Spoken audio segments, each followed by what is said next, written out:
Okay guys, here we go, back with another one for you here, and a special day. Excited to bring you something new, something from the limited edition collections from Seiko. Lucky enough today to be able to attend the Watch Expo here in Asia and look at a number of things. Really something interesting. It's been a while for me, been super busy. We're halfway, a little bit more than halfway through the rainy season now, and well, there's a lot of things to look at this time of year typically, but every now and then Seiko decides to spring something on us here in Thailand. Thailand being the market that is most enthusiastic for Seikos in the 18 to 35 demographic, and is a powerful marketplace for Seiko Japan, and they treat it as such.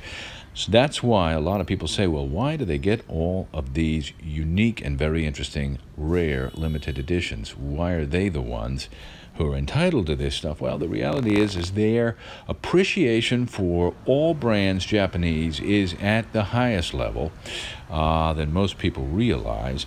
And that is another reason why Seiko does shine the light on the marketplace and allow special attention to be paid at collectors, and they develop a lot of enthusiasm for their products in doing these. Oddly enough, many of these models find their way to other parts of the world, even the Western world. You can see here we did look at a lot of things at the expo, and I was really lucky to be able to see a number of different brands, try a number of things on, get a sense of some different things that are going on in the marketplace. Great things from Citizen that I hadn't seen before. This one really exciting. I will probably do a review on it in the future. Stay tuned. Hoping to do more Citizen. Recently came back from Vietnam. Had a lot of looks at Citizen and Belova watches, which I think are very interesting right now. There's some very interesting models, so stay tuned for that on the channel. But this particular expo has some unique models that I have not seen before, but most especially the one that everyone is interested in seeing now is the fourth installment of the Seiko Zimbe line. One of the things we want to do on the channel here in the future is definitely branch out and cover a lot more brands. And obviously the Swiss line of watches is something we want to pay close attention to and focus on that in the future. There you can see some Oris watches from the Oris booth here at the expo. Really great stuff there, and they're making a big push in Southeast Asia. I'm actually starting to see a lot more of them on people's wrists, so it is making an impression. But the watch we want to take a look at today, the one that everybody's really excited about getting a look, is, in fact, yes, it is the fourth installment of the Seiko Zimbe line. The one I was lucky enough to be able to get the first, the Seiko Zimbe Turtle. If you have not seen that, and this is your first time checking out my channel, go back and take a look in some of the archives there. You can see the Seiko Zimbe Turtle, and it really caused quite a stir. There was a lot of excitement. Although it was a limited edition, it really made an impact, and it's excited the market here for sure. Anyway, let's get a look. Here we go. There it is. The Seiko Zimbe, yes, it's a Sumo. A Seiko Zimbe Sumo, but if you get a look at this color configuration, you can see this is easily one of the wildest color configurations I have seen from Seiko in recent memory. Really something extraordinary. Now let's just break it down, get a look, and get into it. Talk a little bit about the materials and the way they've done this one. Well, right off the bat, you can see we've got purple, we've got black, and we've got blue, and yes, even gold on the crown and the hands. So this is for sure a very unique configuration. And I have to tell you, the PVD coating, this black coating over the stainless, is really deep black. It's very inky black. It doesn't have that gunmetal look I've seen with some of the versions of watches they've done with a finish like this. This is really dark. Looking at the case back really quickly, you're able to see there, it is in fact a fully made in Japan watch. So we are looking at a fully made in Japan watch, and really nice action on this bezel. It's what you'd want to see from a made in Japan watch. Everything lines up spot on. Best I could tell, it looked really sharp, The Indus, everything there, the chapter ring and the pip, all really coming in to where it is supposed to. Now on the wrist, way more impressive than I thought it would be. I have to tell you, I was a little bit stunned by the color configuration when I finally got eyes on it. But on the wrist, it is quite beautiful. Do I like it with the steel? I have to tell you, I probably, if I had to pick, would keep it on the silicone. But this black is very, very sharp. You can see the way they've done the crystal on this. This is, in fact, a sapphire crystal with a 2x Cyclops magnifier right over the date. And better than I thought it was. Oh, there's a little reveal here, guys, just as you can see on either side of these. Those are the Jujaro divers I mentioned. Stay tuned to the channel. That's a little bit of a spoiler. That is coming up very soon on the channel next. So please like and subscribe if those are two you want to check out, and stay tuned. They are coming. But if you're familiar with the Sumo case lines, you know the way they've done this. You can see the flare on the rotating ring, the bezel.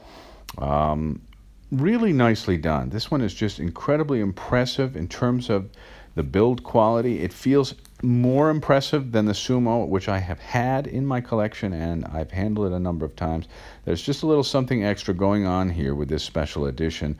But the real question is, are these colors for you? Are these just off the wall? Are they too much?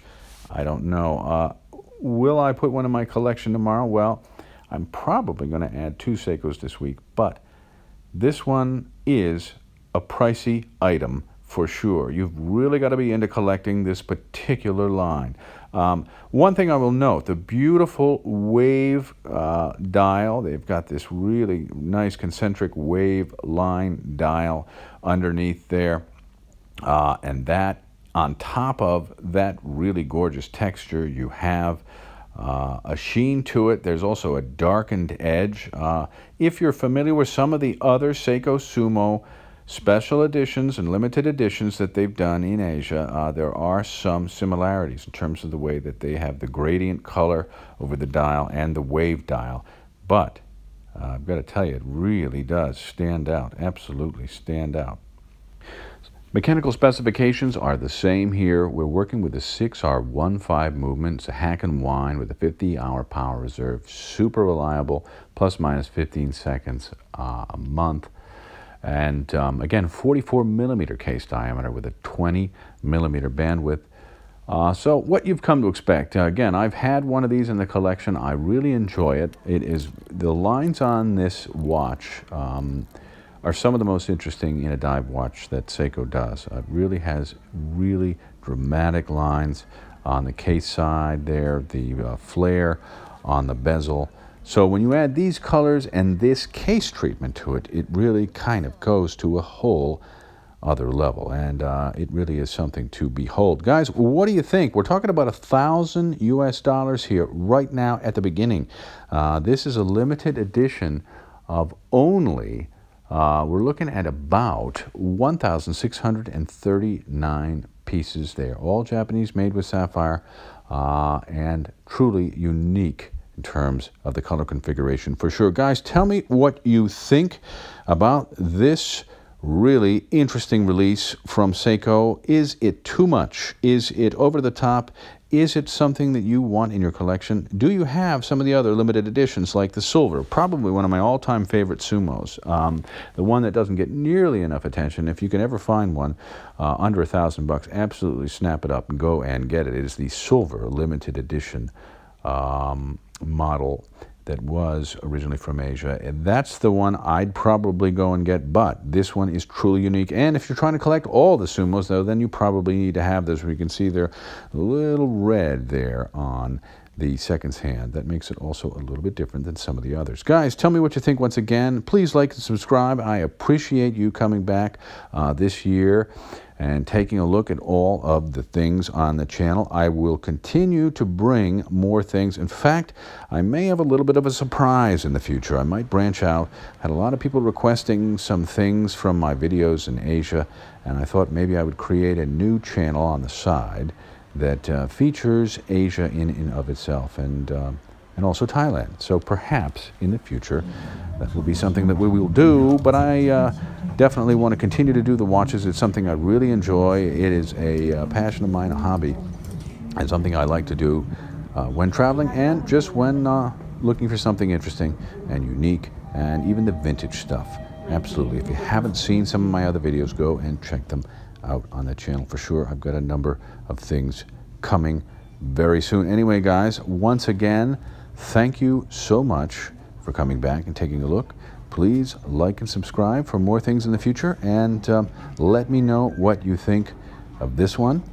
Is it something that you would put in your collection? I'm just not sure. It's everyone's taste, so it's interesting to get a perspective on what you guys think about this sort of thing. Anyway, guys, once again, thanks so much, and I will talk to you soon.